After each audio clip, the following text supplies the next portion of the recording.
the fans were shocked, and I'm glad to see him back because, he's been gone for a while, and even when he left, he wasn't fully utilized up yet, So to me, anytime you see Drew McIntyre, things are going to get better.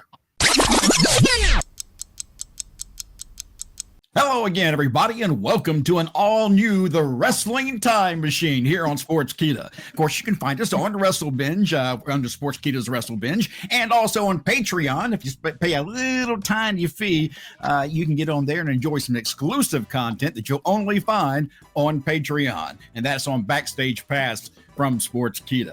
Just go to patreon.com, and it's Backstage Pass SK. All right, it is time to start this show, and of course, with me each and every single week is WWE Hall of Famer, Mr. Teddy Long. Hey, Teddy. Holla, player. And also, our other special guest each and every week is Mr. Legendary Pro Wrestling journalist, Bill Apter. Hey, Bill. Well, thank you. It's great to be here with my two road friends. You know what I mean. Yeah.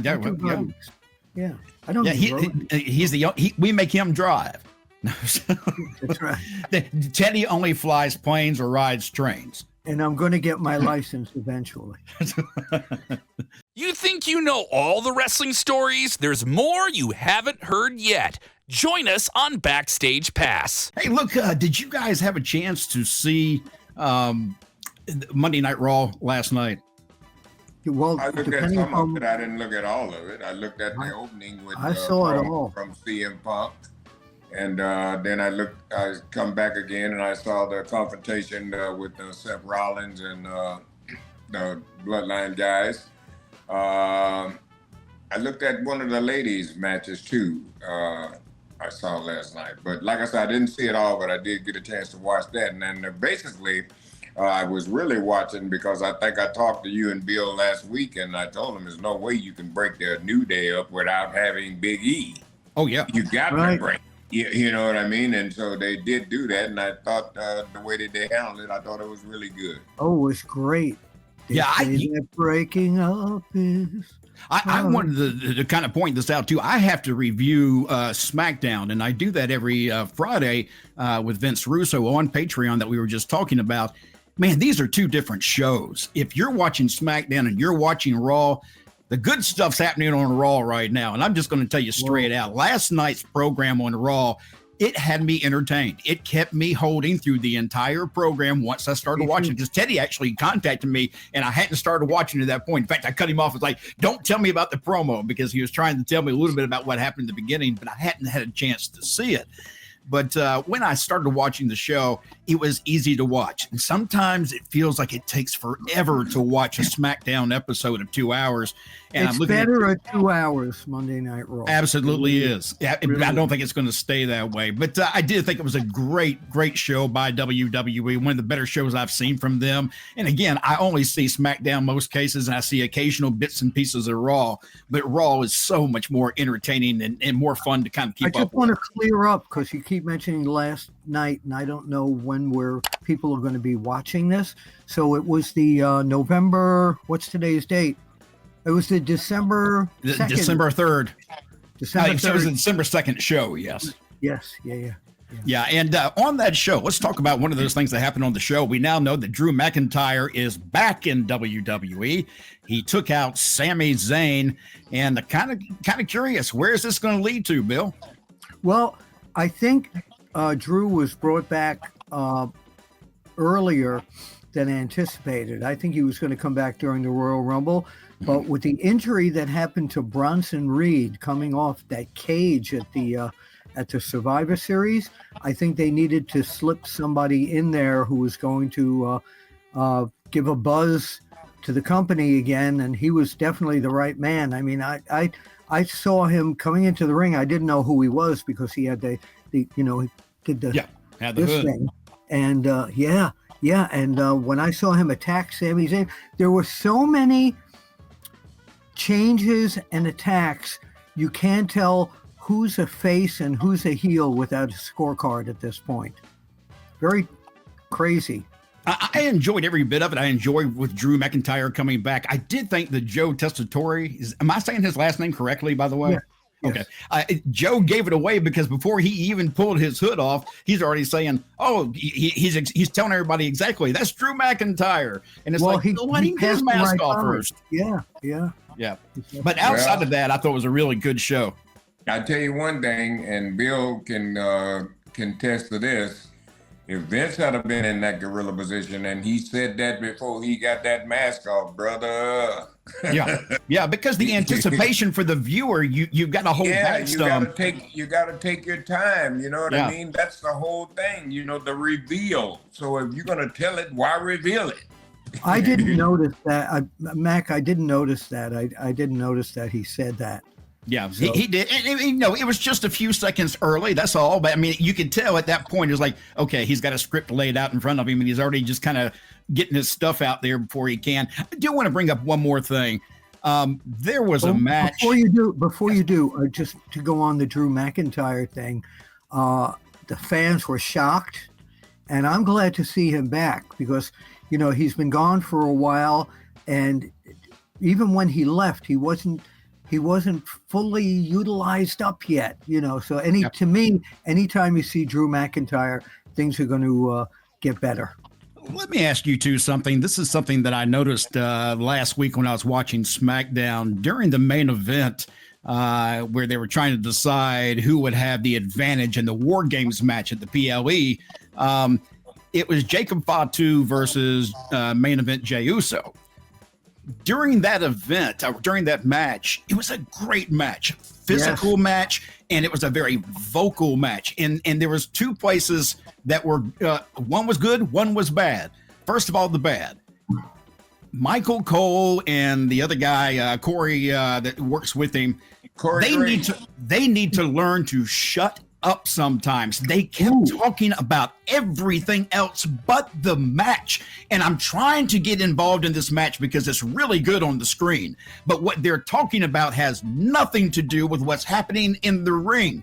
And Jacob Fatu is very vocal during this match. He is taunting Jey Uso, and I can't hear what he's saying because these idiots won't shut up.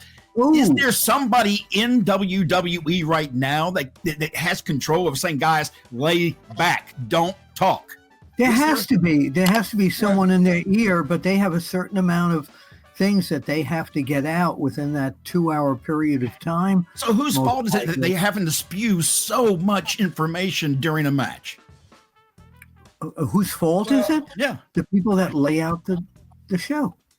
Right. And my thing is this, you know what I mean? These guys are not doing something on their own. They're doing what they've been told to do, or they're doing what happened in the production meeting early that night. So I wouldn't label them as idiots, you know what I mean? Well, I'm poking hard when I'm saying that. Starting to sound like Vince Russo. He's working with him so often, bro. But it is an issue with me. I think that there's too much talking in the matches, and it's not about the match. Build that match, build the story as they're telling it. I keep trying to tell you, Mac, you will not get it to save your life. Jesus Christ, this is not NWA, okay? And it ain't going back to that, okay? This is a brand new day. They're promoting things. It would seem to me, though, if you're promoting so much that you've got the videos on screen, you're going into commercial, into half screens or whatever, third screens, you've got all kinds of options for getting information out. Does it all need to come out of the announcer's mouth, or can it appear on the screen and let the announcers focus on the match in front? I would even think the announcers would probably prefer to call the match than have to talk about everything else other than the match. Well, the announcers are paid to do a job. So they're not going to say a damn thing. Paid to do what they're told to do, okay? So whether they would prefer it or not, and it don't work like that. What they prefer is what they're told to do and what they're getting paid to do.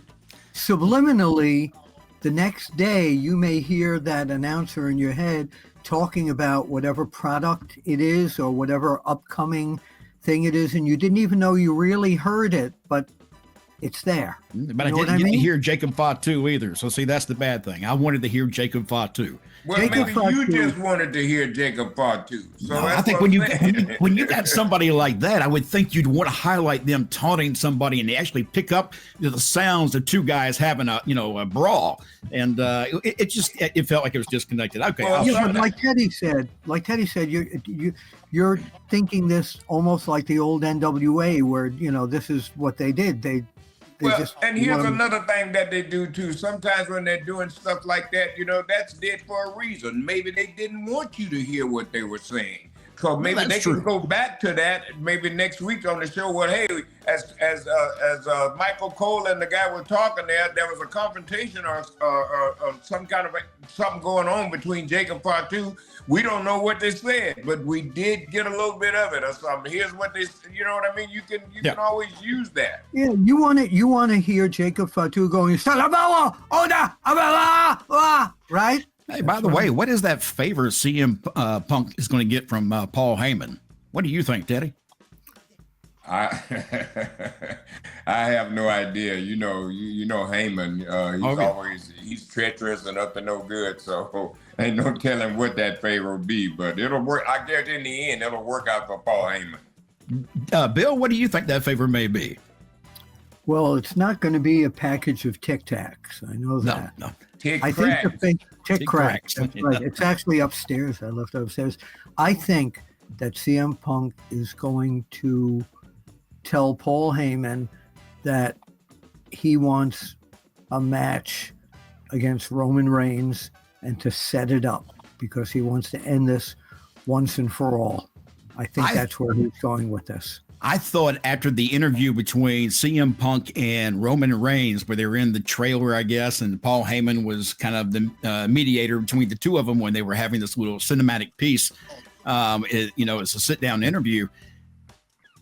Roman asked Paul after CM Punk left, what is this favor? And Paul was like, well, let's just worry about War Games right now, and we'll get to the favor later. I kept thinking that Saturday night's main event, if you want to have a mega match, and because I don't know how else you throw CM Punk into the whole storyline in the future of Bloodline, but if he wanted to come out and say, hey, Paul, I want a match against Roman, and I wanted it Saturday night's main event, that would be huge. However, the asterisk here from CM Punk is the winner retains the services of the wise man. That would be good too. That's another good angle you can toss in there. Yeah. And speaking of, I really like that they gave him that title as the wise man, and that certainly fits Paul Heyman. I mean, that's him 100%. So I don't know who thought of that, but that's really great because that's the truth. That's the shoot. He is the wise man. Oh yeah, Sure. And he is one of the best heels that's on the program too. I don't care, heel face. The fans love him or they love to hate him. Either way. Well, remember, he used to be a photographer for me back in the day of the magazines. He was this little punk kid elbowing the rest of us out of the way so he could get that shot. Paul E. Dangerously. Yeah. Yeah, But that's how back I then, that's he how I was first got to Paul see him. Heyman. Was back in the NWA WCW days when he was running around with the phones and he still had the hair a little bit then. So I worked back with him then. Me and him and Kevin Sullivan, we rode together. Right. Oh wow! Well, so yeah, that's another great car ride right there. I'm sure. Jeez.